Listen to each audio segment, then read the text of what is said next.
Baik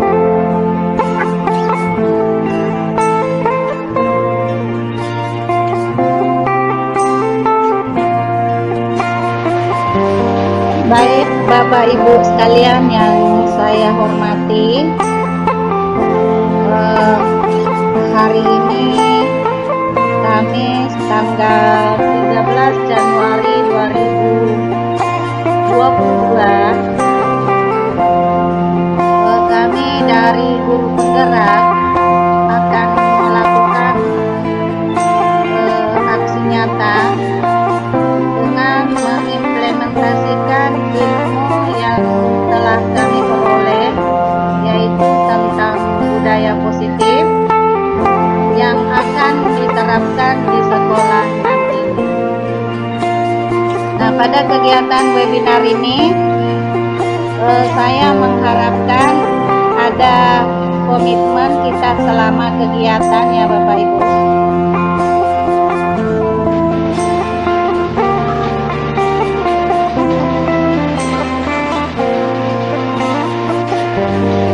Kelihatan ya Bapak Ibu?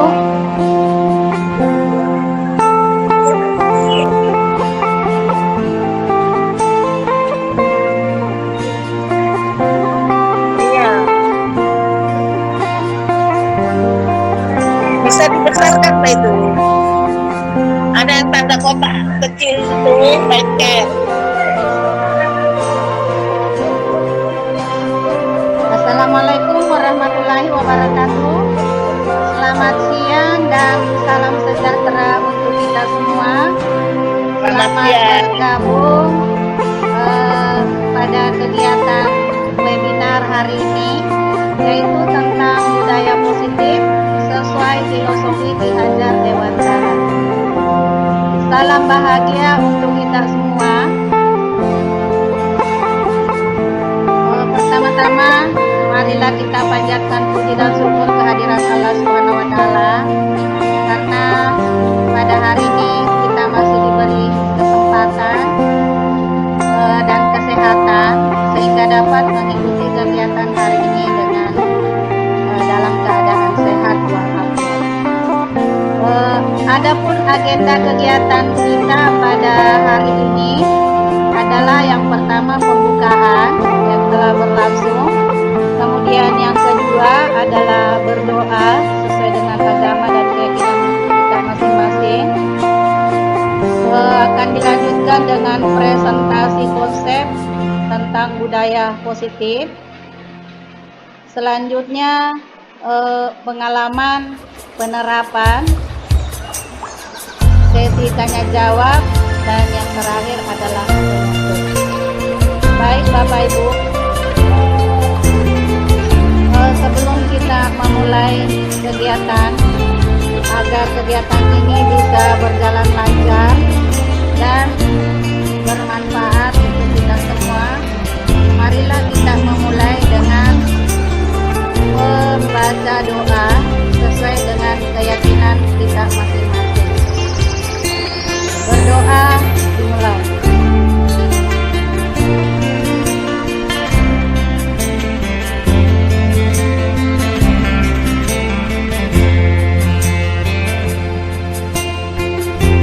Baik Bapak Ibu, sebelum kita masuk ke acara, saya akan melakukan ice breaking dulu, ya Bapak Ibu. Ini saya kasih waktu 5 menit cukup tidak? Cukup tidak kalau 5 menit?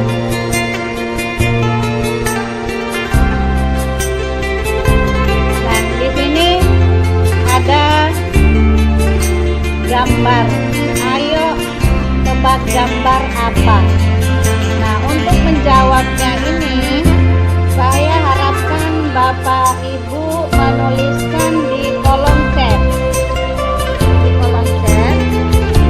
Bagi yang menjawab pertama dengan benar, itulah pemenangnya. Silakan Bapak Ibu, bisa dilihat gambarnya. Kira-kira apa jawaban dari kuis ini?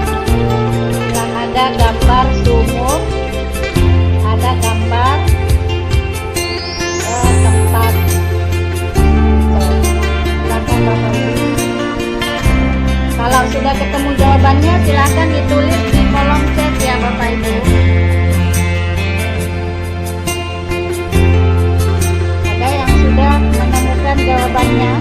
konsepnya aku udah lihat di kolom bawah Ibu. sudah ada tangan, ada Ya, bisa.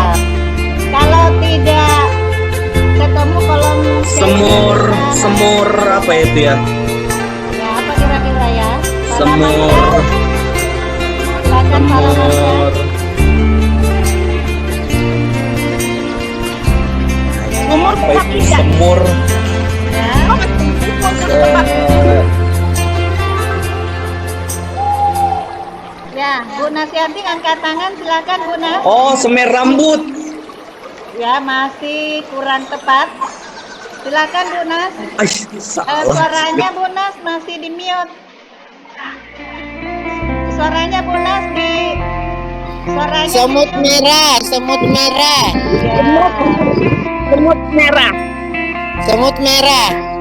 betul sekali. Tadi saya lihat Ibu Nas yang pertama, cuma suaranya enggak diaktifkan. Yang pertama menyebutkan jawabannya adalah Bu Nasyati, disusul dengan Pak Samsi.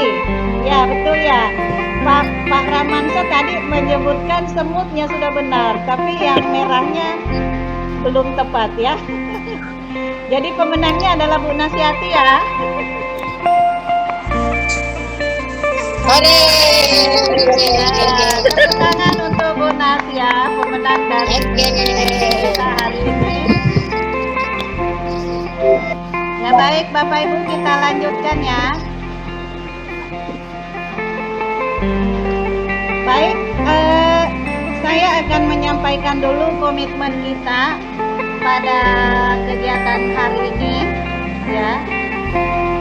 Yang pertama, Kalau muncul tadi saya lepas dia. Dia muncul terus tangan tuh. Ada muncul tangan. Bu Nas dilepas tangannya Bu Nas, diklik tangannya Bu Nas. Ayo. Ya. Oke, Nah, sudah. baik, kita lanjutkan. Selama kegiatan berlangsung, ini ada komitmen kita bersama. Yang pertama adalah nyalakan kamera. Kemudian yang kedua, pada saat presentasi diharapkan semua peserta untuk mematikan mic. Nanti pada saat ingin bertanya atau ingin menyampaikan saran, baru mic-nya dihidupkan lagi ya. Kemudian selanjutnya hadir seutuhnya. Jadi saya harapkan Bapak Ibu untuk tetap mengikuti kegiatan kita hari ini sampai selesai. Kemudian selanjutnya adalah hargai waktu bersama. Jadi kita menghargai waktu. Berikutnya siapkan buku dan pensil untuk keperluan mencatat jika ada yang dianggap penting. Selanjutnya, klik raise hand di Zoom saat ingin bertanya. Apabila Bapak Ibu ingin bertanya, silahkan klik raise hand di Zoom. Kemudian mungkin pada saat kegiatan kita ini berlangsung, sesekali ada teman-teman yang terlempar, boleh ikut bergabung lagi, karena pada kegiatan ini itu merupakan hal biasa, karena itu mungkin dari pengaruh jaringan yang tidak stabil ya Bapak Ibu. Nah, inilah komitmen kita pada kegiatan kita hari ini.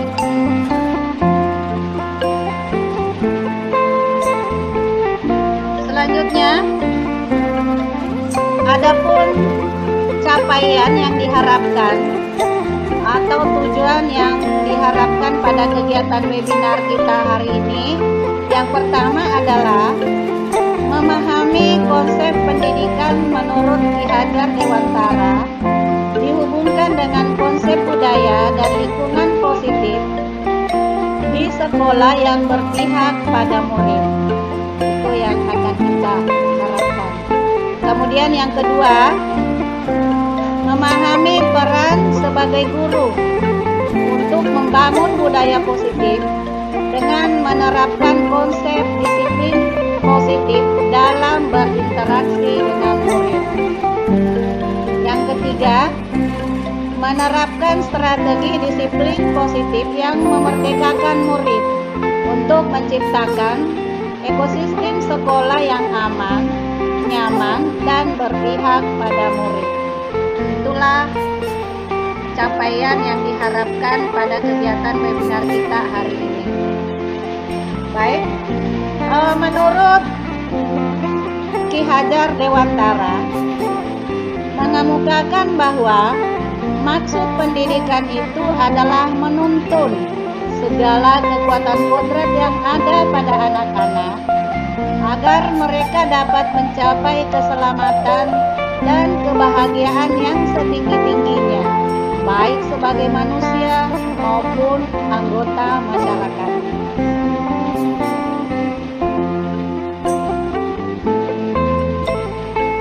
Nah, untuk itu peran kita sebagai seorang guru adalah menuntun peserta didik untuk menerapkan budaya-budaya positif yang ada di sekolah. Nah, ini pendapat dari Bapak Ki Hajar Dewantara juga. Kita ambil contoh perbandingannya dengan hidup tumbuh-tumbuhan. Seorang petani dalam hakikatnya sama kewajibannya dengan seorang pendidik yang menanam padi misalnya, hanya dapat menuntun tumbuhnya padi. Ia dapat memperbaiki kondisi tanah, memelihara tanaman padi, memberi pupuk dan air, membasmi ulat-ulat atau jamur-jamur yang mengganggu hidup tanaman padi dan lain sebagainya. Menurut Ki Hajar Dewantara bahwa peran pendidik itu diibaratkan sebagai seorang petani yang merawat tanamannya, memelihara tanamannya. Nah, kalau seorang pendidik, kita tugasnya adalah menuntun peserta didik untuk mencapai kodratnya, untuk mencapai keselamatan dan kebahagiaan yang setinggi-tingginya. Nah, untuk mencapai kebahagiaan dan setinggi keselamatan, maka di sekolah perlu diterapkan adanya budaya positif. Nah, pertanyaan, apa itu budaya positif? Budaya positif adalah nilai-nilai, keyakinan-keyakinan, dan kebiasaan-kebiasaan di sekolah yang berpihak pada murid, agar murid dapat berkembang menjadi pribadi yang bersih, bertanggung jawab, disiplin, dan berhormat. Sekolah diibaratkan sebagai tempat bercocok tanam, sehingga guru harus mengusahakan sekolah menjadi lingkungan yang menyenangkan, menjaga dan melindungi murid dari hal-hal yang tidak baik. Dengan demikian, karakter murid dapat tumbuh dengan baik. Sebagai contoh, murid yang tadinya malas menjadi semangat, dan sebaliknya, murid akan mampu menerima, menyerap suatu pembelajaran hingga lingkungan sekelilingnya terasa aman dan nyaman. Selama seseorang merasakan tekanan-tekanan dari lingkungannya, maka proses pembelajaran akan sulit terjadi. Nah, ini bisa kita lihat pada kondisi anak-anak kita sekarang. Kalau situasi pembelajaran yang kita berikan kepada mereka dalam situasi aman, maka dengan mudah anak-anak bisa menerima pembelajaran dengan baik. Nah, seperti inilah filosofi Ki Hajar Dewantara tentang pendidikan dan sekolah. Oleh karena itu, perlu adanya penanaman budaya positif untuk mewujudkan sekolah sebagai tempat yang aman dan nyaman bagi siswa, untuk menjadi ruang berlatih dan bertumbuhnya nilai-nilai kemanusiaan dengan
bertindak dan mencipta dengan merdeka, mandiri, dan bertanggung jawab.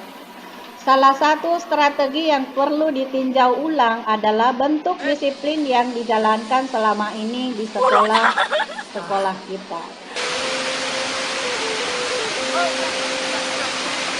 3, 2, 1, untung.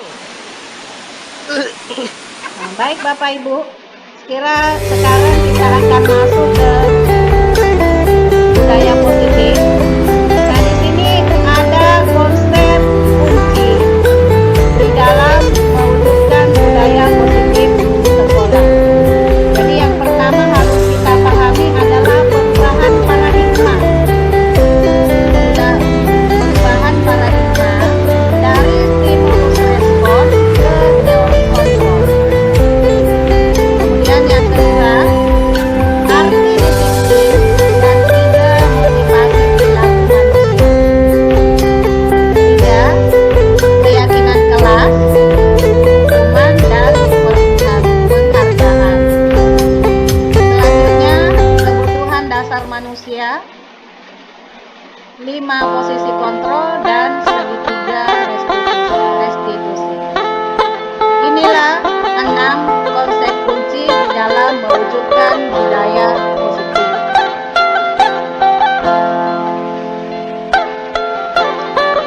Baik Bapak Ibu, menurut paparan dari Dr. William Glasser dalam kontrol teori, untuk meluruskan miskonsepsi tentang kontrol. Lazimnya disiplin dikaitkan dengan kontrol. Dalam hal ini kontrol guru dalam menghadapi murid.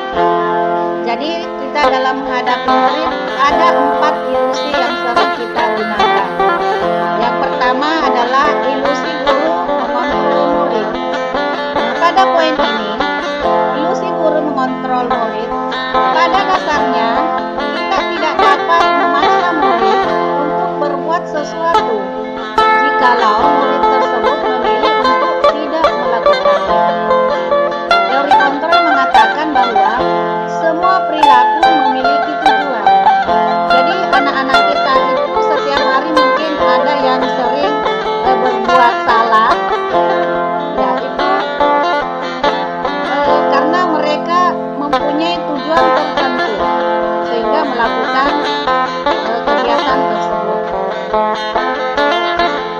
Yang kedua, ilusi bahwa semua penguatan positif efektif dan bermanfaat. Segala usaha untuk mempengaruhi murid agar mengulangi suatu perilaku tertentu adalah suatu usaha untuk mengontrol murid tersebut. Dalam jangka waktu tertentu, kemungkinan murid tersebut akan menyadarinya dan mencoba untuk menolak rujukan kita. Yang ketiga, ilusi bahwa kritik dan membuat orang merasa bersalah dapat menguatkan karakter. Menggunakan kritik dan rasa bersalah untuk mengontrol murid menuju pada identitas gagal. Mereka belajar untuk merasa buruk tentang diri mereka.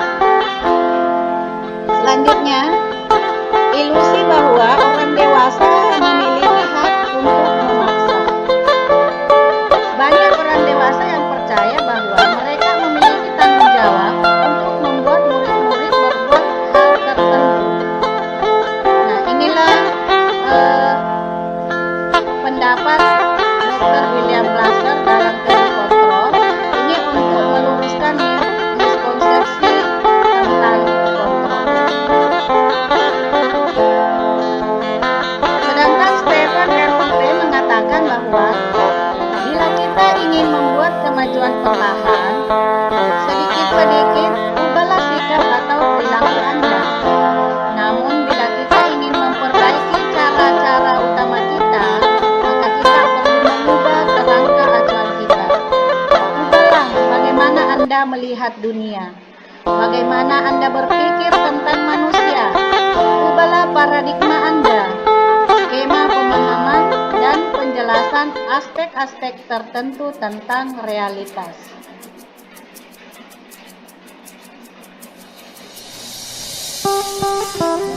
Nah, di sini kita akan merubah paradigma kita selama ini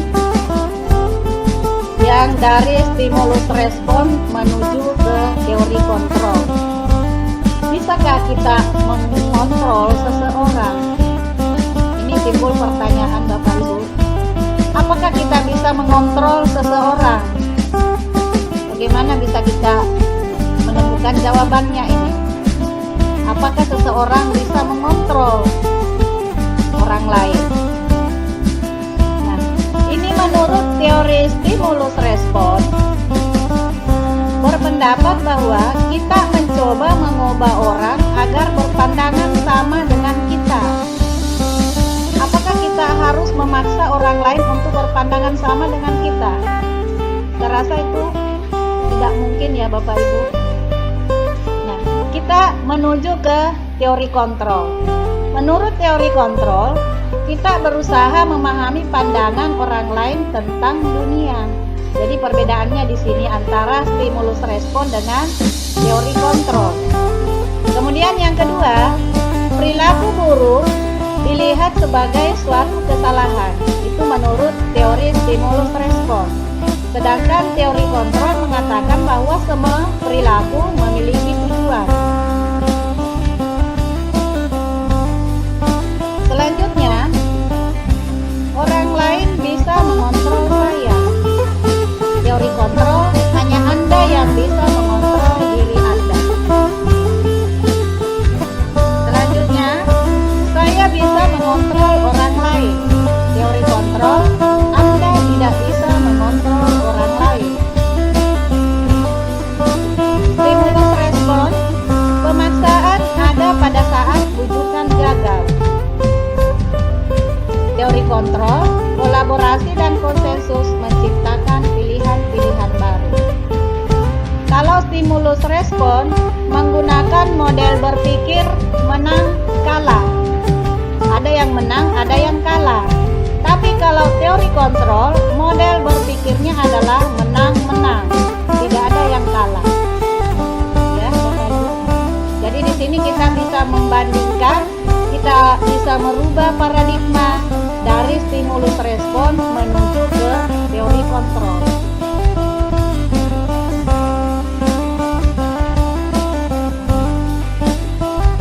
Baik, kita akan membahas tentang arti disiplin dan 3 motivasi perilaku manusia. Di sini Ki Hajar Dewantara menyatakan bahwa untuk mencapai kemerdekaan atau dalam konteks pendidikan kita saat ini, untuk menciptakan murid yang merdeka, syarat utamanya adalah harus ada disiplin yang kuat. Disiplin yang dimaksud adalah disiplin diri yang memiliki motivasi internal. Jika kita tidak memiliki motivasi internal, maka kita memerlukan pihak lain untuk mendisiplinkan kita atau motivasi eksternal karena berasal dari luar, bukan dari dalam diri kita sendiri. Disiplin membuat orang menggali potensinya menuju sebuah tujuan, apa yang dia hargai. Namun dalam budaya kita, makna kata disiplin telah berubah menjadi sesuatu yang dilakukan seseorang pada orang lain untuk mendapatkan kepatuhan. Kecenderungan umum adalah menghubungkan kata disiplin dengan ketidaknyamanan. Nah, di sini kita bisa menggarisbawahi menghubungkan kata disiplin dengan ketidaknyamanan. Artinya, apabila sesuatu kita menerapkan kedisiplinan, mungkin ada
motivasi perilaku manusia itu terdiri dari dua, Bapak Ibu.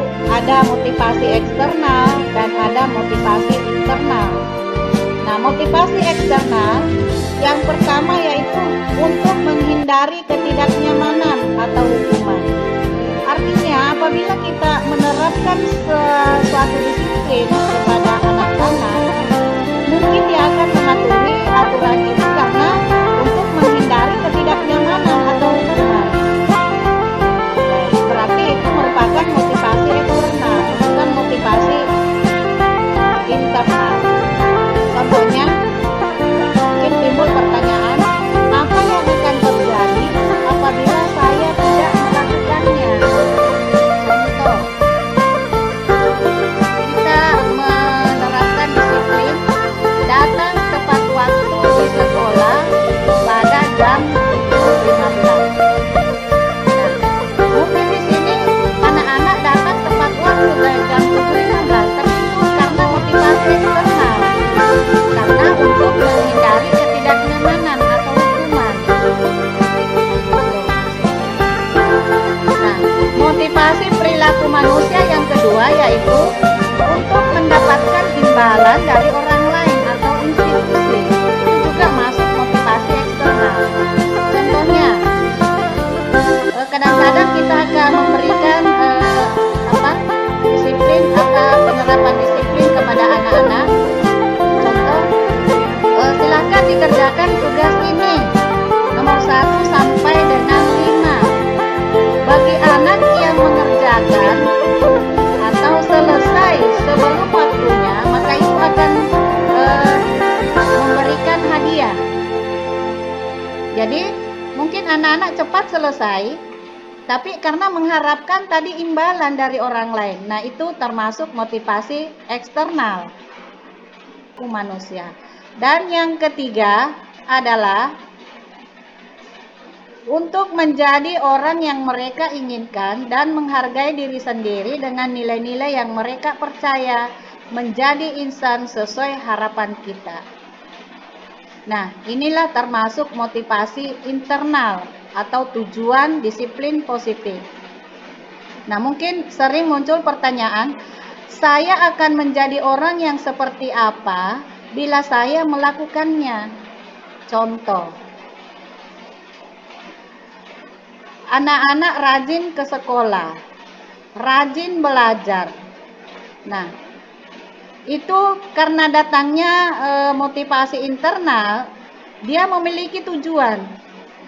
Saya akan menjadi orang yang berhasil apabila saya rajin ke sekolah, rajin belajar.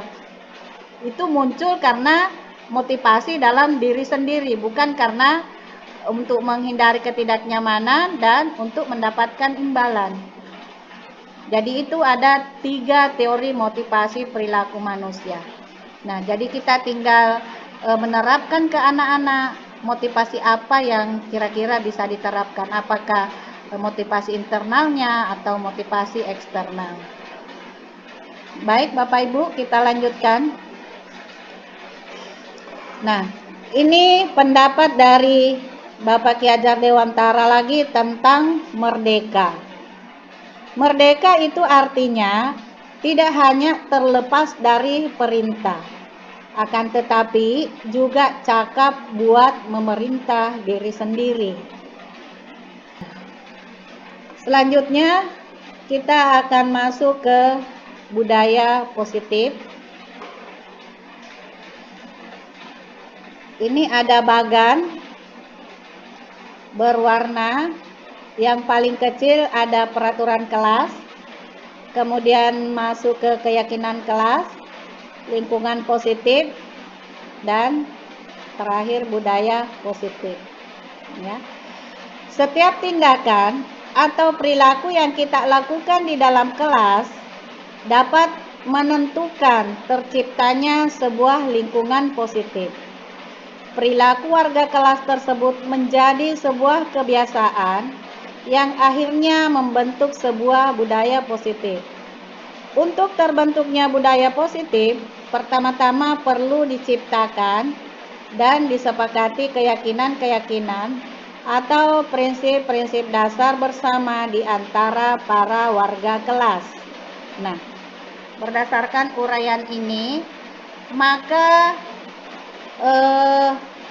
kita akan membuat sebuah peraturan yang berpihak kepada murid, yaitu yang dikenal dengan peraturan kelas, ya, peraturan kelas. Kemudian dari peraturan kelas ini kita rumuskan menjadi sebuah keyakinan kelas. Nah, dengan adanya keyakinan kelas ini yang merupakan pembiasaan sehari-hari dari peserta didik, maka akan membentuk lingkungan positif di dalam kelas. Dengan adanya lingkungan positif, maka akan membentuk budaya positif di sekolah, ya. Nah, timbul pertanyaan, mengapa tidak peraturan saja? Mengapa harus keyakinan kelas? Ya, Bapak Ibu. Nah, di sini ada 3 pertanyaan. Coba kita gali pertanyaan ini. Mengapa kita memakai peraturan harus menggunakan helm bila mengendarai kendaraan roda 2? Mengapa kita memiliki peraturan 3M? Menggunakan masker, mencuci tangan, dan menjaga jarak 1,5 meter. Yang ketiga, mengapa kita memiliki peraturan harus datang tepat waktu pada saat mengikuti pelatihan? Nah, dari ketiga pertanyaan ini kita bisa menyimpulkan jawaban, ya. Jawaban kita adalah untuk kesehatan dan atau untuk keselamatan. Kesehatan yang mana? Ya, kita memiliki peraturan 3M, menggunakan masker, mencuci tangan, dan menjaga jarak. Nah, tujuannya ini dengan pertanyaan ini adalah untuk menjaga kesehatan. Sedangkan mengapa kita memiliki peraturan harus menggunakan helm bila mengendarai kendaraan roda 2? Untuk menghindari kecelakaan dan artinya untuk keselamatan. Nah, kesehatan dan keselamatan inilah yang kita sebut sebagai suatu keyakinan, yaitu nilai-nilai kebajikan atau prinsip-prinsip universal yang disepakati bersama secara universal, lepas dari latar belakang suku, negara, maupun bahasa.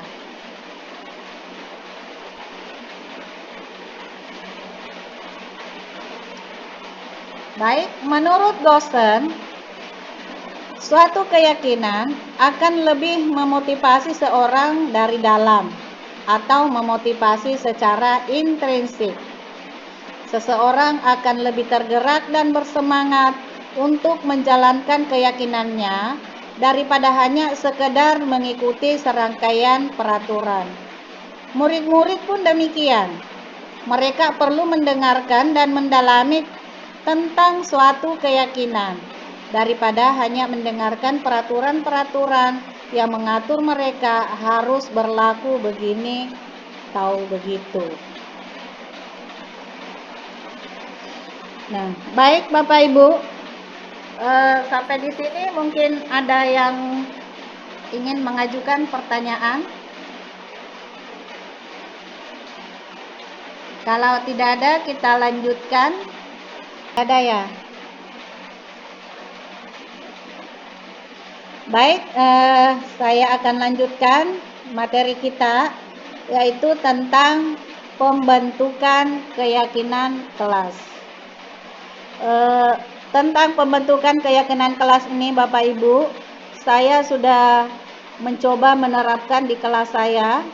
Nanti akan saya paparkan foto-foto kegiatan dan videonya. Nah, adapun prosedur pembentukan keyakinan kelas, yaitu keyakinan kelas bersifat lebih abstrak daripada peraturan. yang selama ini mungkin Bapak Ibu sudah membuat kesepakatan kelas, itu hampir sama dengan keyakinan kelas ya. Tapi keyakinan kelas bersifat lebih abstrak daripada peraturan yang lebih rinci dan konkret. Kemudian keyakinan kelas berupa pertanyaan-pertanyaan universal. Pernyataan keyakinan kelas senantiasa dibuat dalam bentuk positif. Keyakinan kelas hendaknya tidak terlalu banyak sehingga mudah diingat dan dipahami oleh semua warga kelas. Keyakinan kelas sebaiknya sesuatu yang dapat diterapkan di lingkungan tersebut. Jadi jangan kita membuat keyakinan yang sekiranya itu tidak bisa dijalankan oleh murid. Selanjutnya, semua warga kelas hendaknya ikut berkontribusi dalam pembuatan keyakinan kelas lewat kegiatan curah pendapat. Jadi di sini kita melibatkan semua peserta didik dengan curah pendapat, memberikan ide-idenya tentang kelas yang mereka impikan. Kemudian bersedia meninjau kembali keyakinan kelas dari waktu ke waktu. Jadi setelah keyakinan kelas itu terbentuk, mungkin kita akan mengevaluasi keyakinan kelas tersebut secara berkala ya Bapak Ibu. Nah, di sini saya akan mencoba berlatih dengan Bapak Ibu semua setelah penjelasan tadi tentang peraturan dan keyakinan kelas.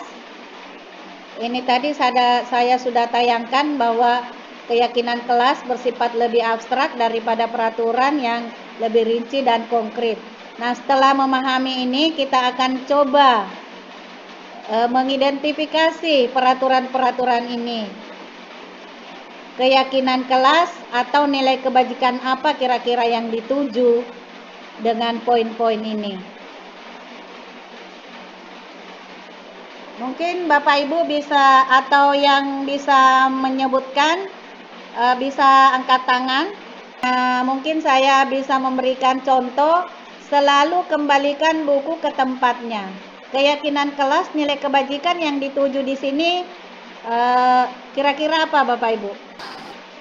Kira-kira ada yang bisa? Poin kedua, dilarang mengganggu orang lain. Nilai kebajikan yang dituju atau diharapkan dari kalimat ini kira-kira apa? Dilarang mengganggu orang lain, kira-kira apa Pak? Dilarang mengganggu orang lain itu saling menghargai kalau bisa ya. Ya, Saling menghargai satu sama lain. saling menghargai ya betul. Itu pendapat dari Bu Risma, saling menghargai. Bisa. Terus yang lain mungkin bisa menyebutkan poin-poin yang di bawah ini. Hadir 15 menit sebelum pembelajaran dimulai.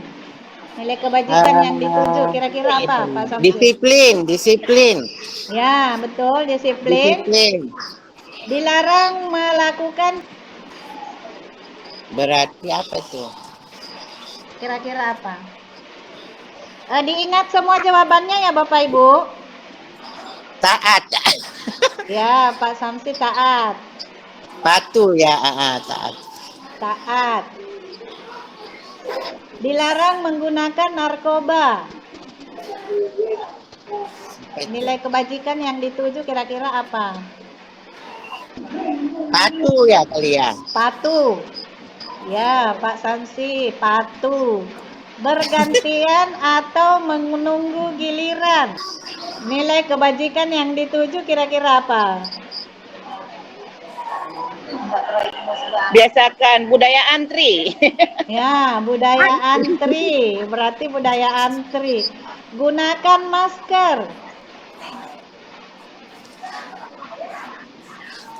Ya, Taat. taat. Taat juga ya, Pak Samsi taat. Jangan berlari di kelas atau koridor. Nilai kebajikan apa yang dituju kira-kira itu Bapak? Ini adalah salah satu cara untuk merumuskan keyakinan kelas. Jaga kesehatan lah. Kesehatan ya. Iya, masker kan. Kesehatan dan keselamatan ya Bu Risma ya.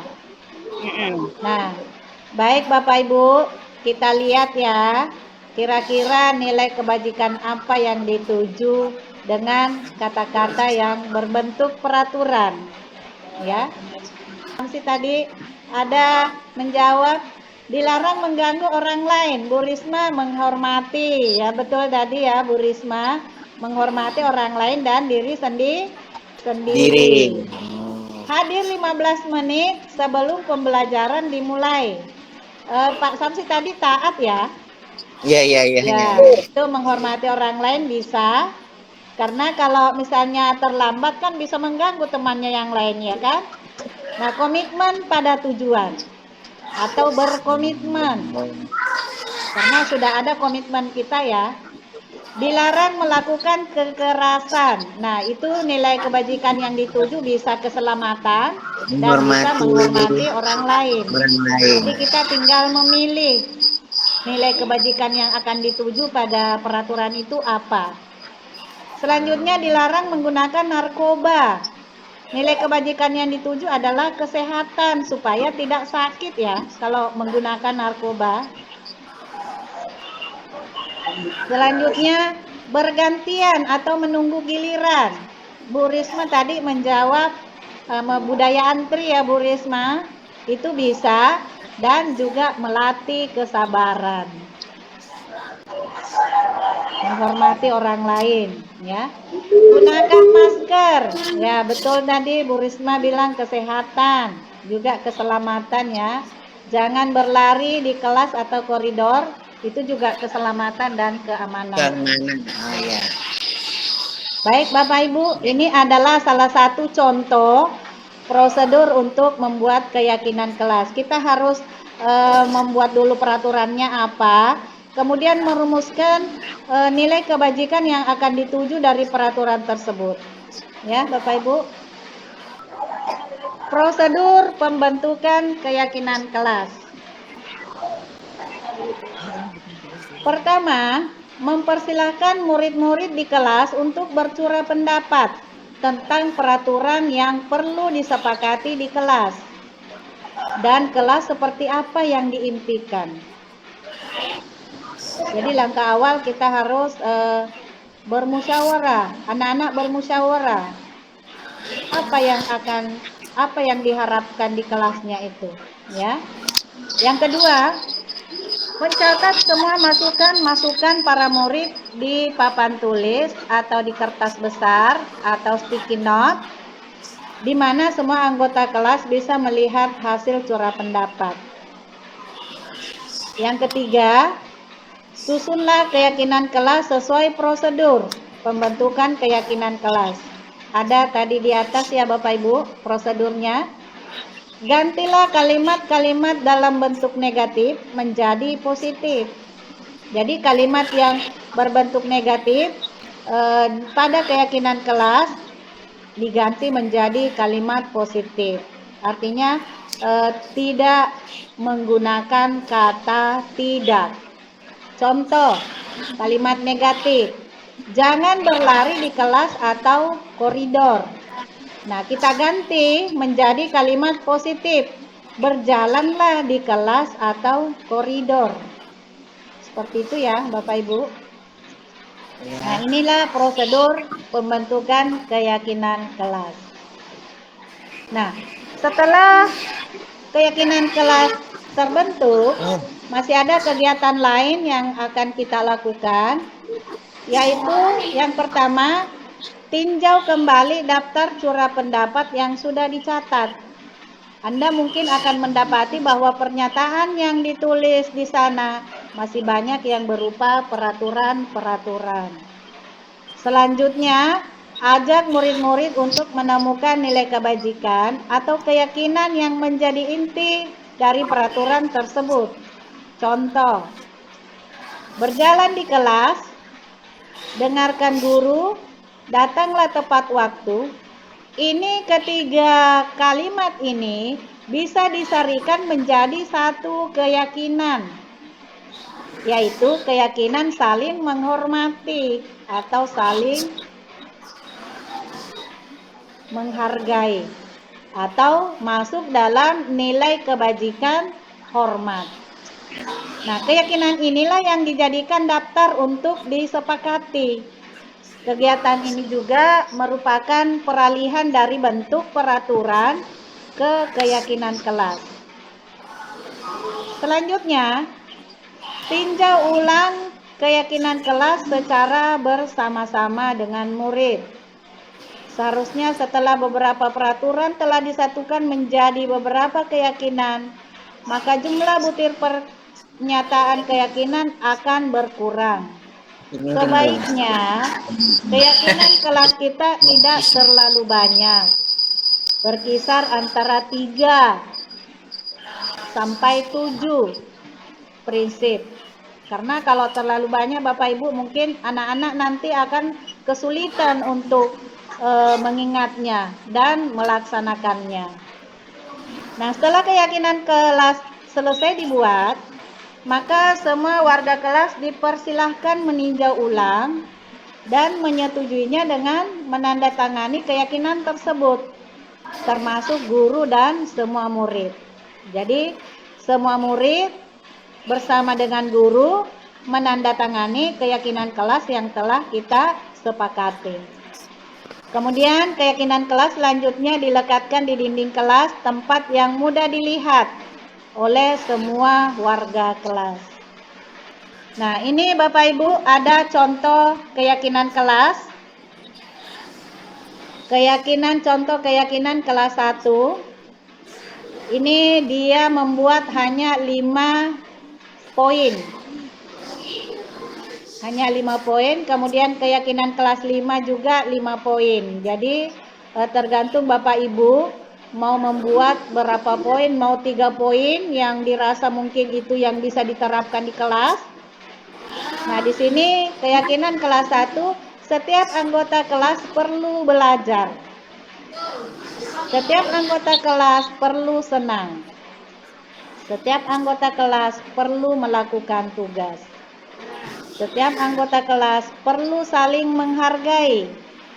Setiap anggota kelas perlu merasa aman. Jadi, keyakinan kelas 5 selalu bersikap positif, senantiasa menjadi terbaik, percaya dan menghormati orang lain serta barang miliknya, berkomitmen terhadap setiap tugas, dan senantiasa membantu. Ya, ini adalah contoh keyakinan kelas yang saya paparkan Bapak Ibu. Tergantung nanti Bapak Ibu membuatnya. Nah, kebetulan Bapak Ibu saya sudah mempraktekkan atau menerapkan budaya positif di kelas saya dengan membuat atau menyusun keyakinan kelas. Ini adalah foto-foto kegiatan pada saat penyusunan keyakinan kelas. Pertama, mempersilahkan murid-murid untuk mengeluarkan ide dan gagasannya, kelas seperti apa yang mereka impikan. Nah, setelah itu menulis di kertas sticky note, lalu dikumpul, ditempel di kertas karton yang telah disediakan. Nah, dari beberapa ide gagasan anak-anak tadi, kami simpulkan karena ada beberapa anak di sini yang mempunyai ide yang sama, Bapak Ibu. Ya, jadi ide-ide yang sama tadi ini kami satukan, kemudian merumuskannya dalam bentuk keyakinan kelas. Ya, beberapa ide-ide tadi ini saya rumuskan menjadi suatu keyakinan apa yang akan disepakati yang bisa diterapkan selama proses pembelajaran baik di kelas maupun di luar kelas. Nah, setelah menyimpulkan maka ini akan ditandatangani oleh murid, ya. Akan ditandatangani oleh murid dan terakhir diketahui oleh guru. Nah, inilah hasil proses pelaksanaan penyusunan keyakinan kelas yang telah saya praktekkan di kelas, Bapak Ibu.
Di sini ada yang ingin mengajukan pertanyaan.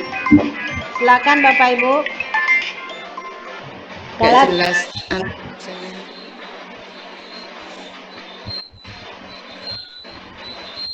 Ya, kalau tidak ada, baik kita lanjutkan. Nah, di dalam penerapan keyakinan kelas yang telah kita buat tadi, kemungkinan ada anak-anak kita yang melanggar atau tidak mematuhi keyakinan kelas yang telah dibuat. Nah, dari situ kadang-kadang seorang guru akan memberikan peringatan berupa hukuman. Ya Bapak Ibu ya. Kalau kita melihat anak-anak melakukan kesalahan, kita akan memberikan hukuman. Nah, di sini kita akan melihat apa perbedaan hukuman dan konsekuensi. Ya. Bu, Nas 3 nggak salah-salah. Di sini kalau hukuman itu adalah sesuatu yang menyakitkan harus terjadi. Sedangkan konsekuensi sesuatu harus terjadi. Selanjutnya, kalau hukuman akan membuat anak sakit, fisik maupun hati untuk jangka waktu lama. Sedangkan konsekuensi membuat anak merasa tidak nyaman dalam jangka waktu pendek. Hukuman akan mendorong anak menyakiti diri sendiri. Sedangkan konsekuensi mendorong anak agar mudah menyesuaikan diri. Hukuman, konsep diri yang buruk. Sedangkan konsekuensi, konsep diri yang baik. Hukuman, anak belajar untuk menyembunyikan kesalahan. Sedangkan konsekuensi, anak belajar untuk mematuhi peraturan. Hukuman akan membuat anak menjadi marah, timbul rasa bersalah, dipermalukan, merasa tak dihargai. Sedangkan konsekuensi, anak hanya akan kehilangan hak, akan dibuat tidak nyaman, diasingkan untuk sementara waktu atau time out. Itu adalah perbedaan hukuman dan konsekuensi. Nah, beberapa alasan mengapa penghargaan justru sama seperti menghukum seseorang. Ya, ada pengaruh jangka pendek dan jangka panjang, dan penghargaan tidak efektif. Ya Bapak Ibu, pengaruh jangka panjang, penghargaan berlaku untuk mendapatkan seseorang melakukan sesuatu dalam jangka waktu pendek. Jika kita menggunakan penghargaan lagi dan lagi, maka orang tersebut akan bergantung pada penghargaan yang diberikan, serta kehilangan motivasi dari dalam. Jika kita mendapatkan penghargaan untuk melakukan sesuatu yang baik, maka selain kita senantiasa berharap mendapatkan penghargaan tersebut lagi, kita pun menjadi tidak menyadari tindakan yang kita lakukan. Selanjutnya, penghargaan tidak efektif. Ya, maka dengan penghargaan, suatu benda atau peristiwa yang diinginkan yang dibuat dengan persyaratan, hanya jika Anda melakukan hal ini, Anda akan mendapatkan penghargaan yang diinginkan. Ya. Nah, selanjutnya, penghargaan dapat merusak hubungan. Mengapa dikatakan penghargaan dapat merusak hubungan? Contohnya, ketika seseorang diberi penghargaan atau dipuji, mungkin ada orang lain yang merasa tidak enak dengan pujian kita, merasa tersingkirkan. Ya. Kemudian selanjutnya, penghargaan mengurangi ketepatan. Ya, contohnya sekelompok anak laki-laki berusia 9 tahun diminta untuk melihat gambar-gambar wajah yang ditampilkan di layar. Dan mereka harus memberitahu jika wajah-wajah tersebut sama atau berbeda. Gambar-gambar tersebut hampir sama. Beberapa dari mereka diberi penghargaan pada saat mereka memberikan jawaban benar, sementara sebagian yang lain tidak. Hasilnya, anak-anak yang dibayar membuat lebih banyak kesalahan. Jadi sepertinya penghargaan itu dianggap kurang tepat. Ya Bapak Ibu. Selanjutnya, penghargaan bisa menghukum. Ya. Contoh, penghargaan menghukum mereka yang tidak mendapatkan penghargaan. Contoh, kalau anak kita ada yang pintar, selalu diberi penghargaan. Ada peringkat 1, 2, 3. Yang kita berikan penghargaan hanya peringkat 1, 2, 3. Sementara yang lain tidak, maka itu yang lain akan merasa terhukum karena tidak mendapat penghargaan, tidak pernah mendapat penghargaan. Ya Bapak Ibu. Lanjut. Nah, Iya. kita tadi sudah membahas tentang hukuman atau konsekuensi. Nah, sekarang kita akan berlatih lagi menentukan dari tindakan ini yang mana termasuk hukuman atau konsekuensi. Silakan Bapak Ibu memikirkan kira-kira jawabannya apa. Kira-kira mencatat, kadang-kadang kita sering memberikan hukuman kepada anak-anak kan Bapak Ibu. Mencatat 100 kali di dalam buku kalimat. Saya tidak akan terlambat lagi karena terlambat ke sekolah. Ini termasuk hukuman atau konsekuensi? Dan Hukuman. Ya, Bu Risma, hukuman. Pak Samsi? Ya, iya hukuman itu. Lari mengelilingi lapangan basket 3 kali karena terlambat hadir di sekolah. konsekuensi. Konsekuensi ya? Konsekuensi. Konsekuensi Ya. atau hukuman? Nah, Konsekuensi. Konsekuensi. diingat jawabannya ya. Diingat jawabannya ya. Konsekuensi. Hukuman tuh di Nah, murid diminta untuk push up 15 kali karena tidak menggunakan masker ke sekolah. hukuman. Hukuman. Hukuman. Menggantikan kertas tugas teman yang telah dicoret-coret. Hukuman atau konsekuensi? Konsekuensi. Ya, boy, Pak Samsi pintar. Meminta murid tidak mengenakan sepatu seharian di sekolah karena tidak mengenakan sepatu hitam. Konsekuensi atau hukuman?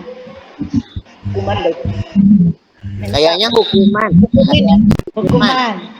Lari mengelilingi lapangan basket 2 kali karena terlambat 10 menit untuk pelajaran PJOK. Itu termasuk hukuman atau konsekuensi? Hukuman. Sepertinya hukuman. Ya, baik Bapak Ibu.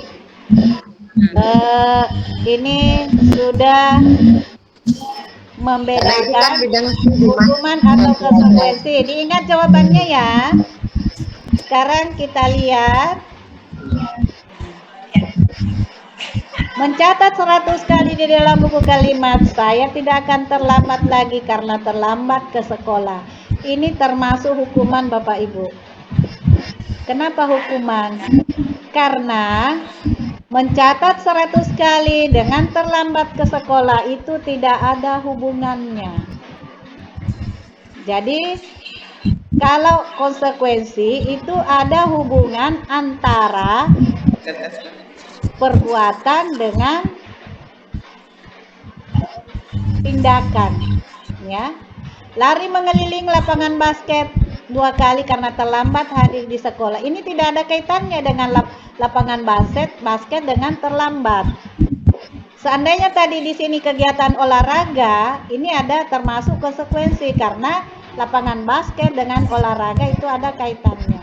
Jadi kita bisa membedakan apakah itu hukuman atau konsekuensi. Nah, ini konsekuensi. Menggantikan kertas teman yang telah dicoret-coret. Ini termasuk konsekuensi Bapak Ibu. Kenapa? Karena yang dicoret tadi itu adalah kertas. Ya. Nah, kemudian kertas yang dicoret itu digantikan dengan kertas. Berarti itu ada hubungan. Jadi kalau konsekuensi itu ada hubungan, sedangkan hukuman itu tidak ada hubungan, ya. Nah, baik Bapak Ibu, kita lanjutkan lagi. Nah, perbedaan hukuman dengan sanksi atau konsekuensi. Hukuman bersifat tidak terencana atau tiba-tiba, sedangkan disiplin dengan bentuk konsekuensi itu sudah terencana dan sudah disepakati, ya. Contoh konsekuensi, misalnya setelah 3 kali ditegur di kelas oleh guru karena tugasnya belum selesai atau ngobrol, maka murid akan kehilangan waktu bermain dan harus menyelesaikan tugas karena ketertinggalannya. Jadi ini adalah perbedaan hukuman dengan konsekuensi. Jadi mungkin kita bisa terapkan di kelas bagaimana membedakan antara hukuman dengan konsekuensi. Kalau hukuman itu pengaruhnya akan dalam jangka panjang, tapi kalau konsekuensi itu bersifat sementara. Ya, Bapak Ibu.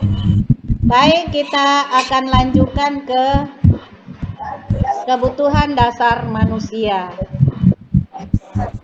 Nah, di sini kebutuhan dasar manusia ada 5. Yang pertama survival, cinta kasih diterima, kesenangan, kebebasan dan penguasaan. Ya. Nah, seluruh tindakan manusia memiliki tujuan tertentu. Semua yang kita lakukan adalah usaha terbaik untuk mendapatkan apa yang kita inginkan.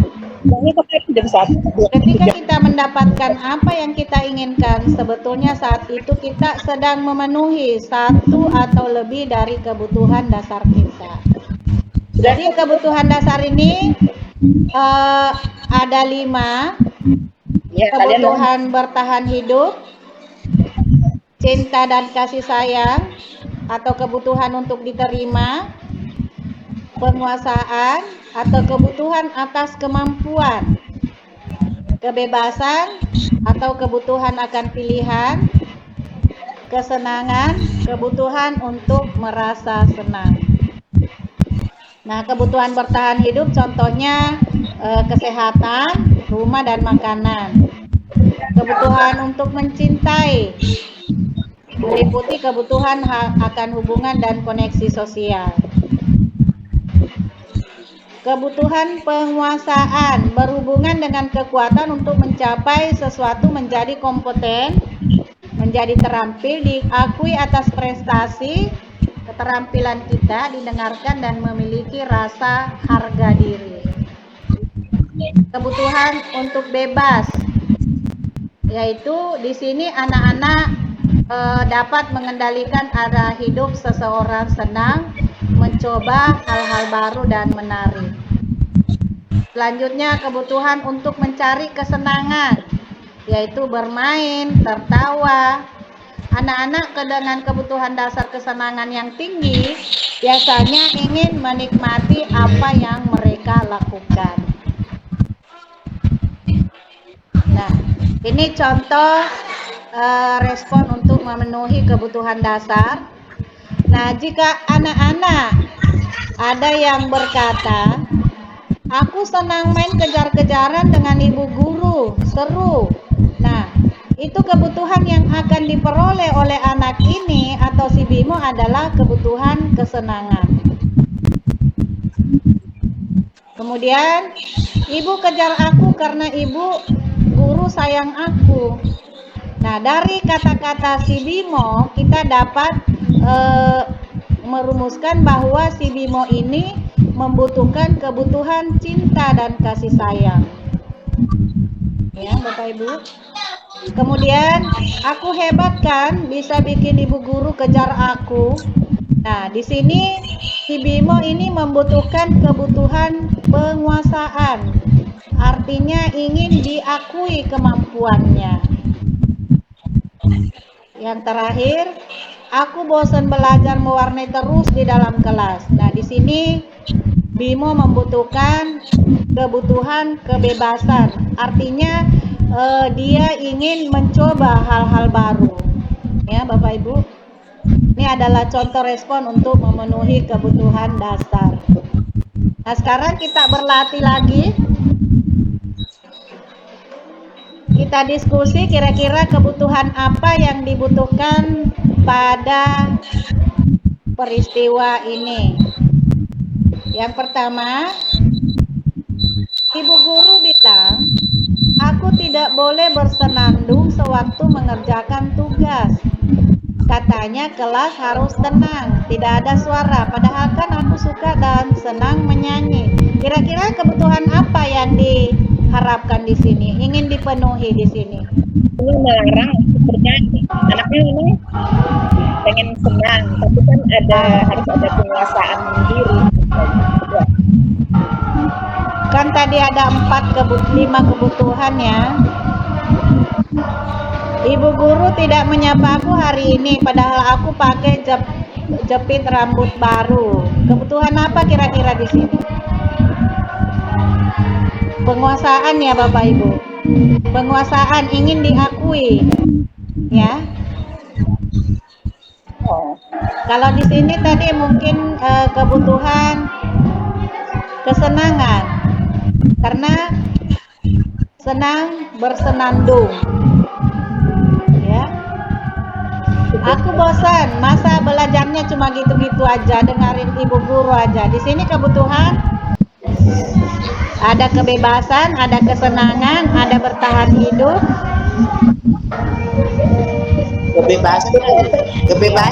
Kebebasan ya. Aku Ya, bosan, masa kebebasan. belajarnya cuma gitu-gitu aja, dengerin ibu guru aja. Nah, di sini kebebasan ya. Ya, kebebasan.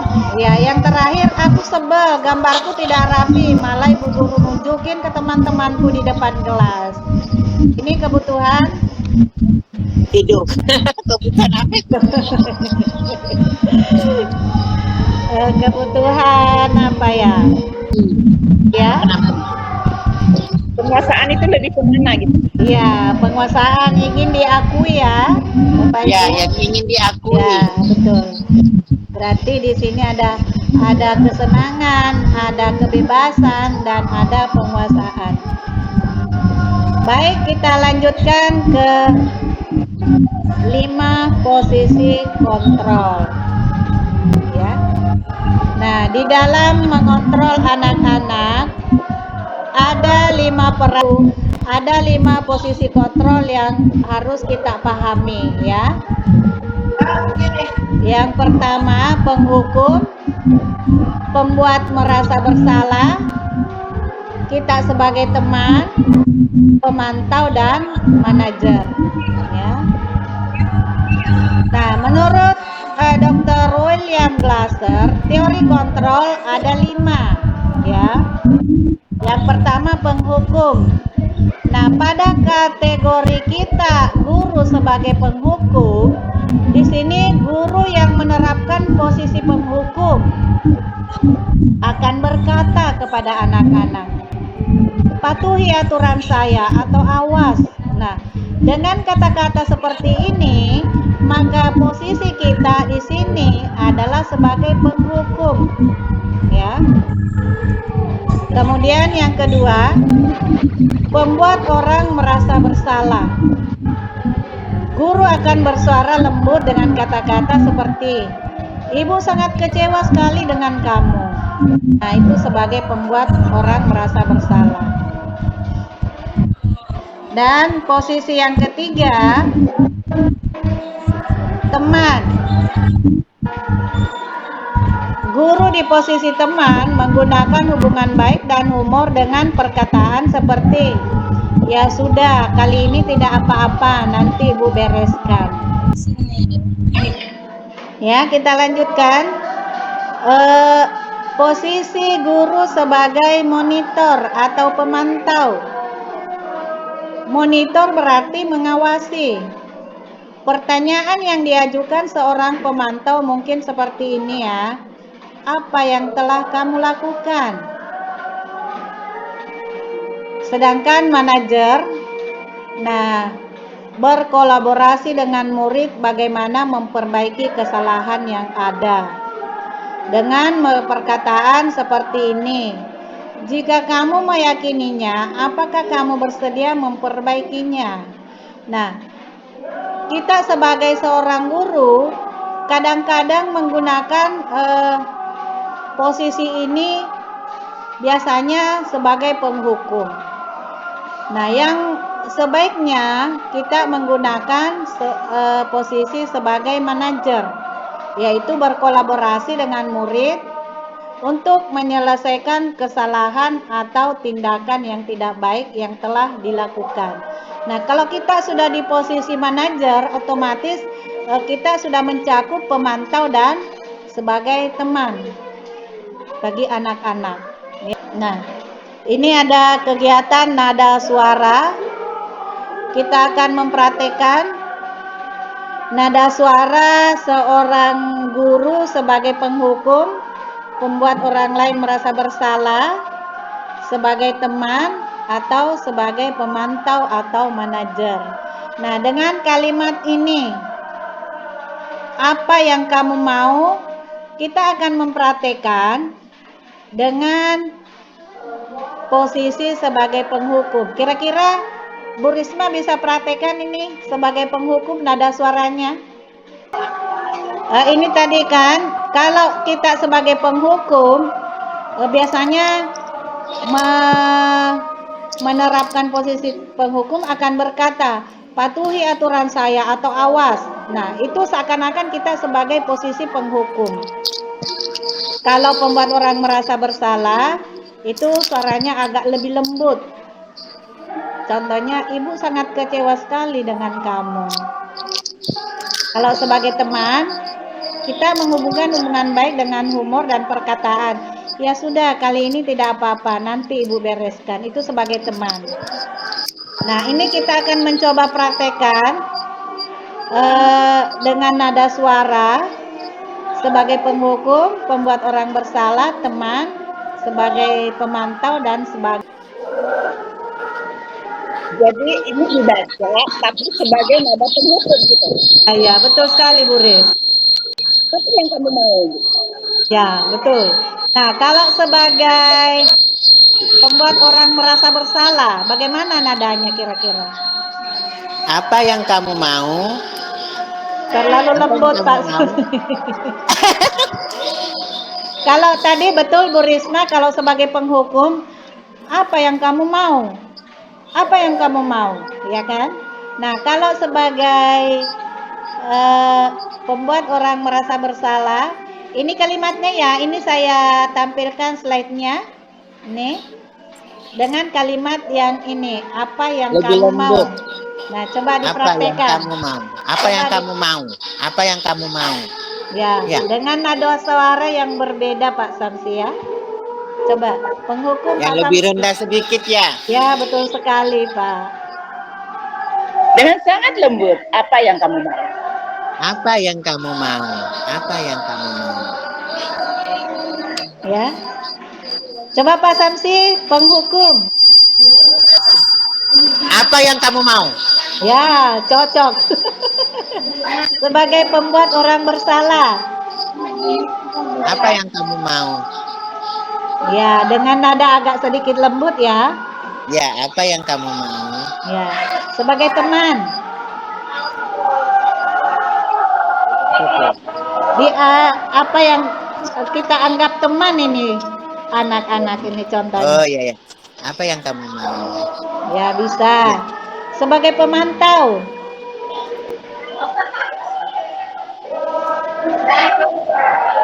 Apa itu? Nggak ngerti, nggak bisa aku bagaimana tuh? Apa ya? Sebagai pemantau artinya berarti mengawasi. Pertanyaannya, apa yang telah kamu lakukan?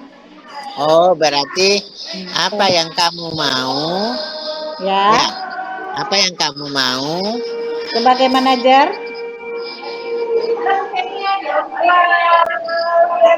Apa itu? Kalau sebagai manajer berkolaborasi dengan murid, bagaimana mempelajari kesalahan yang ada. Dengan perkataan, jika kamu meyakininya, apakah kamu bersedia memperbaikinya? Dengan kata apa yang kamu mau, coba. Apa yang akan kamu Kita mau? sebagai manajer ya, apa yang Ya, kamu mau? Ya, ya Bapak Ibu ya, jadi kita nanti bisa mempraktekkan di kelas ini posisi kita di mana ya untuk menghadapi murid. Apakah sebagai penghukum, sebagai pembuat orang bersalah, apakah sebagai teman, monitor atau pemantau, ataukah sebagai manajer? Ya, ya Bapak Ibu baik, kita lanjutkan. Nah, dengan kata-kata tadi, ini akan kita praktekkan dengan posisi kontrol tadi, kita akan praktekkan di sesi restitusi. Ya, Bapak Ibu, dengan kata-kata tadi. Nah, sekarang apa itu restitusi? Restitusi adalah proses menciptakan kondisi bagi murid untuk memperbaiki kesalahan mereka, sehingga mereka bisa kembali pada kelompok mereka dengan karakter yang lebih kuat. Nah, contohnya, misalnya seorang anak di sini berbuat salah. Berbuat salah yang selama ini kita lakukan adalah langsung memarahi anak tersebut tanpa bertanya lebih dulu apa penyebab atau apa tujuan yang diinginkan dengan melakukan kegiatan tersebut. Nah, inilah gunanya restitusi. Restitusi untuk mencari atau menyelesaikan, memperbaiki kesalahan yang telah dilakukan oleh seorang murid. Nah, ada 9 ciri-ciri restitusi. Yang pertama, restitusi bukan untuk menebus kesalahan, namun untuk belajar dari kesalahan. Yang kedua, memperbaiki hubungan. Yang ketiga, tawaran bukan paksaan. Keempat, restitusi menuntun untuk melihat ke dalam diri. Yang kelima, restitusi mencari kebutuhan dasar yang mendasari tindakan. Restitusi diri adalah cara yang paling baik untuk memperbaiki diri. Restitusi fokus pada karakter, bukan tindakan. Restitusi fokus pada solusi. Restitusi mengembalikan murid yang berbuat salah pada kelompoknya. Nah, inilah 9 ciri-ciri restitusi. Nah, untuk melaksanakan restitusi ini ada tahapan-tahapannya Bapak Ibu, ya. Atau untuk menyelesaikan permasalahan seorang anak, ada tahapan-tahapan yang kita bisa lakukan yang dikenal dengan segitiga restitusi. Nah, segitiga restitusi ini seperti ini bagannya. Nah, ada menstabilkan identitas. Pertama-tama kita menstabilkan identitasnya dulu. Setelah itu validasi tindakan yang salah. Kemudian menanyakan keyakinan. Itulah tahapan dari pelaksanaan restitusi. Nah, yang pertama tadi adalah menstabilkan identitas. Nah, dalam menstabilkan identitas, kita mengajukan pertanyaan-pertanyaan kepada anak-anak. Contohnya seperti ini Bapak Ibu. Berbuat salah itu hal yang manusiawi. Tidak ada manusia yang sempurna. Bapak Ibu juga buat salah. Kita pasti bisa menyelesaikan permasalahan ini. Bapak Ibu tidak tertarik untuk mencari tahu siapa yang benar, siapa yang salah. Bapak Ibu lebih tertarik untuk menyelesaikan masalah. Kalau kamu menyalahkan dirimu sendiri terus-menerus, apakah kamu bersikap baik pada dirimu sendiri? Nah, ini adalah beberapa contoh pernyataan yang biasa digunakan untuk menstabilkan identitas. Kemudian langkah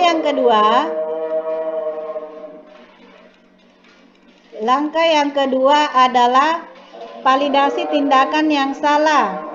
Nah, pada tahap validasi tindakan yang salah, kita biasanya mengucapkan atau mengajukan beberapa pertanyaan seperti ini. Kamu bisa saja kan melakukan hal yang lebih buruk, tapi kamu tidak melakukannya kan? Kamu pasti punya alasan mengapa melakukannya. Apa yang penting bagi kamu? Kamu boleh tetap berusaha menjaga sikap itu, tapi tambahkan sikap yang lain yang baru. Maukah kamu belajar cara lain untuk mendapat yang kamu butuhkan tanpa harus memukul? Apakah kamu bisa melakukan lebih baik besok lagi? Nah, ini adalah beberapa pertanyaan yang biasa diajukan pada sesi validasi tindakan yang salah. Nah, kemudian yang terakhir, tahap yang terakhir adalah menanyakan keyakinan. Nah, pada tahap ini guru biasanya mengajukan pertanyaan-pertanyaan seperti ini Bapak Ibu. Apa nilai yang kita percaya di kelas atau sekolah kita? Nilai-nilai kebajikan, keyakinan apa yang telah kita sepakati? Kelas yang ideal itu seperti apa sih? Kamu ingin jadi anak seperti apa?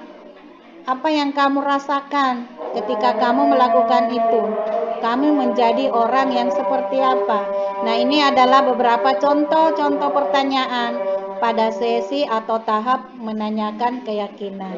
Nah, ini adalah 3 tahap eh, yang kita lakukan dalam melakukan restitusi terhadap anak-anak yang berbuat salah.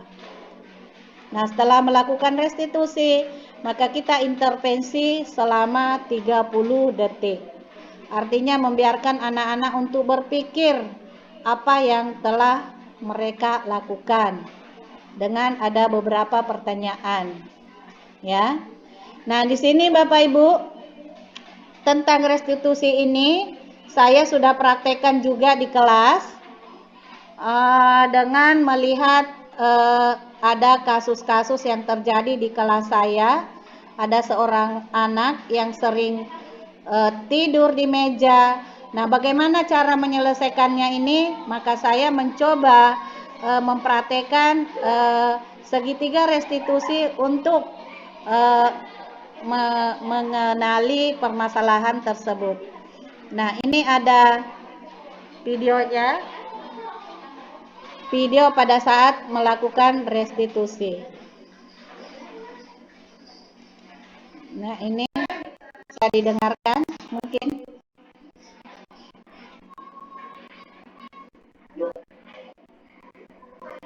Ini adalah anak yang sering tidur pada saat pembelajaran.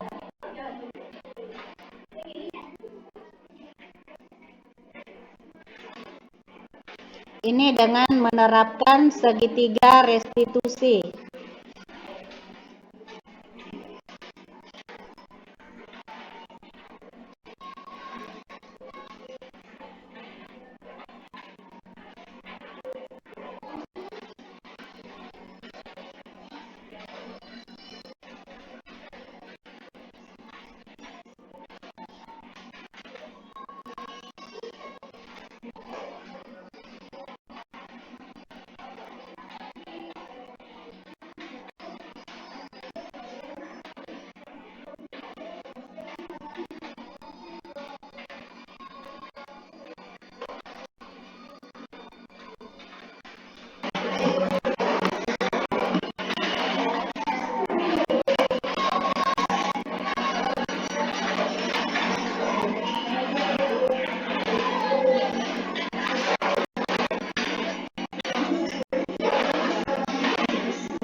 Ya, Bapak Ibu, itulah tadi sebuah contoh penerapan yang telah saya lakukan di kelas dalam melaksanakan praktek restitusi.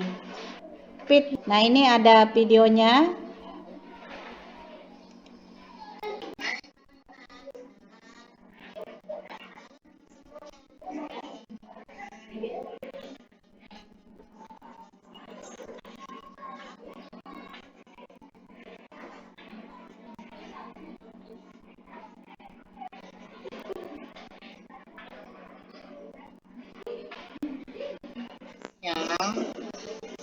Ya, itulah tadi tanggapan siswa tentang praktek restitusi yang telah saya lakukan. Nah, di situ tanpa rasa takut, tanpa rasa malu mengungkapkan, ternyata pada saat melakukan restitusi itu anak bisa dengan terbuka mengemukakan apa kendala yang dialami selama ini, Bapak Ibu. Jadi itulah adalah salah satu praktek yang sudah saya terapkan di kelas tentang bagaimana cara melakukan restitusi terhadap anak. Ya, baik Bapak Ibu, ini adalah dokumentasi berupa foto. Selanjutnya, setelah penerapan budaya positif yang memiliki beberapa kunci konsep, mulai dari pengalaman perubahan paradigma, 5 posisi kontrol, kemudian motivasi, 3 motivasi, ya.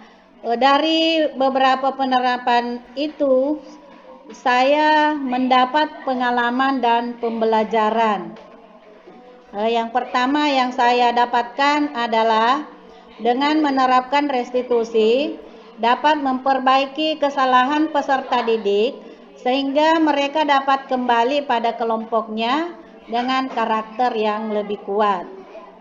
Restitusi dapat membantu murid memiliki tujuan, disiplin positif, dan memulihkan dirinya setelah berbuat salah, serta mendapatkan kembali harga dirinya. Selanjutnya, pengalaman yang saya dapatkan adalah dengan adanya keyakinan kelas, peserta didik dapat mengontrol segala tindakan dan perilakunya sehari-hari.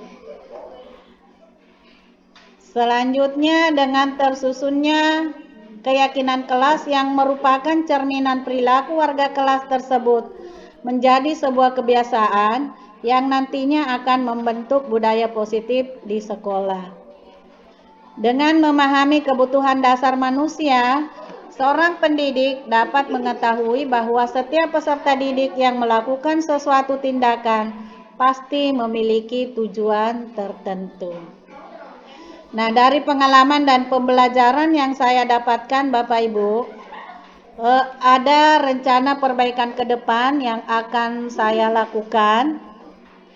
Yang pertama, rencana perbaikannya adalah agar penerapan dan pelaksanaan keyakinan kelas sebagai bagian dari penerapan budaya positif di sekolah bisa dijalankan dengan efektif, adalah salah satunya melibatkan secara utuh dari semua peserta didik agar kesadaran untuk berbuat baik dari dalam diri peserta didik atau motivasi intrinsik, bukan karena terpaksa.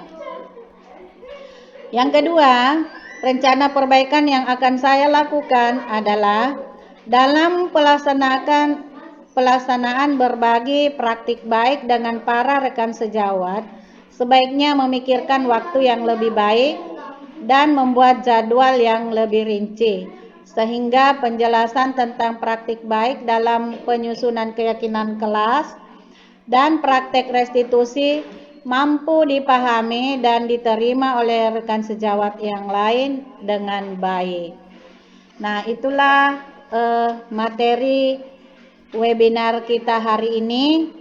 Semoga penyampaian saya ini bisa bermanfaat dan bisa dipraktekkan di kelas nanti. Baik Bapak Ibu, selanjutnya kita masuk ke sesi tanya jawab. Barangkali dalam penyampaian materi tadi ada yang ingin ditanyakan, silahkan. Dan saya harapkan Bapak Ibu peserta webinar, sebentar lagi kita akan mengadakan foto bersama. Jadi saya harapkan untuk semua peserta membuka kameranya masing-masing. Barangkali ada teman-teman yang ingin mengajukan pertanyaan, silakan. Materi yang kurang penjelasan. Kalau untuk materinya Bu, saya udah jelas. Cuman ada sedikit aja yang mau ditanya. Ya. Sharing aja. Iya Bu ya. Silakan Bu Risma. tentang yang memberikan penghargaan itu loh Bu. Ya, memberikan penghargaannya. Kan peringkat 1, 2, dan 3 yang sering diberikan penghargaan seolah-olah seperti hukuman ya tadi ya. Iya, ada tadi ya. Gimana gitu. Jadi gimana dong kalau yang sementara selama ini kan pemerintah kita selalu memberikan penghargaan khusus 1, 2, 3-nya. Jadi itu kurang bagus.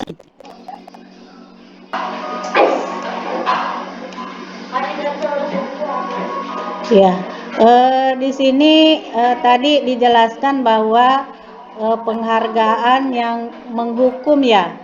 Ya, ya. Ada penghargaan yang menghukum. Bentar ya Bu. Nah, itu disebutkan bahwa pemberian penghargaan itu dikatakan menghukum, ya. Nah, contohnya misalnya ada anak yang selalu menyelesaikan tugas dengan cepat. Dengan cepat ya Bu ya. Misalnya si A, dia selalu menyelesaikan tugasnya dengan cepat. Karena kita telah mengiming-imingi bahwa bagi siswa yang telah menyelesaikan tugas dengan cepat, Ibu akan memberikan hadiah, berupa hadiah ya. Jadi otomatis si anak ini selalu mendapat hadiah. Nah, kemungkinan ada anak yang di sebelahnya yang merasa ingin mendapatkan penghargaan juga, tapi tidak pernah mendapat penghargaan. Nah, anak ini merasa terhukum karena tidak pernah mendapat penghargaan. Seperti itu Bu maksudnya. Oh, berarti diberikan penghargaan kepada yang lain, yang Ya, lain. sementara yang lain ada merasa terhukum seperti itu. Oh, saya Seperti kira itu, Bu. penghargaan itu jadi kayak berupa sebuah hukuman gitu. Enggak, bukan. Jadi maksudnya di sini dengan selalu memberikan penghargaan kepada seseorang, mungkin ada anak lain yang merasa terhukum. Ya, ada efeknya ke orang lain. Ya, ada efeknya ke orang lain karena si anak ini tidak pernah mendapat penghargaan. Prinsipnya, oh si A terus yang dapat penghargaan, sementara saya tidak pernah. Akhirnya dia merasa terhukum karena tidak mampu untuk melakukan hal itu dan tidak akan pernah mendapat penghargaan. Seperti itu barangkali Bu Ris. Oke, makasih Bu penjelasannya ya. Iya, terima kasih Bu Risma. Siapa lagi? Mungkin masih ada yang perlu dipertanyakan lagi. Karena materi kita sudah selesai. Kalau tidak ada pertanyaan lagi, ada yang mau bertanya lagi Bapak Ibu? Ya, kalau tidak ada, setelah tanya jawab, harapan saya selaku calon guru penggerak mengharapkan kepada Bapak Ibu untuk menerapkan materi yang telah kita peroleh hari ini di kelas masing-masing dengan membuat keyakinan kelas dan bisa juga mempraktekkan restitusi dalam menyelesaikan masalah-masalah yang terjadi di kelas. Sudah Bu. Ya, sudah foto Bu. Baik Bapak Ibu, saya mengucapkan terima kasih yang sebesar-besarnya kepada Bapak Ibu semua yang telah mengikuti kegiatan webinar kita hari ini dengan semangat dan partisipasi yang baik sampai kegiatan ini berakhir. Sekali lagi saya ucapkan terima kasih dan saya tutup dan akhiri dengan ucapan wabillahi taufiq wal hidayah. Wassalamualaikum warahmatullahi wabarakatuh dan selamat siang. Selamat siang. Makasih. Kesuksesan seseorang berbanding lurus dengan kemauannya untuk belajar, bangkit dan mencoba. Terima kasih, salam sehat dan bahagia. Makasih. Terima kasih. Assalamualaikum warahmatullahi wabarakatuh. Oke.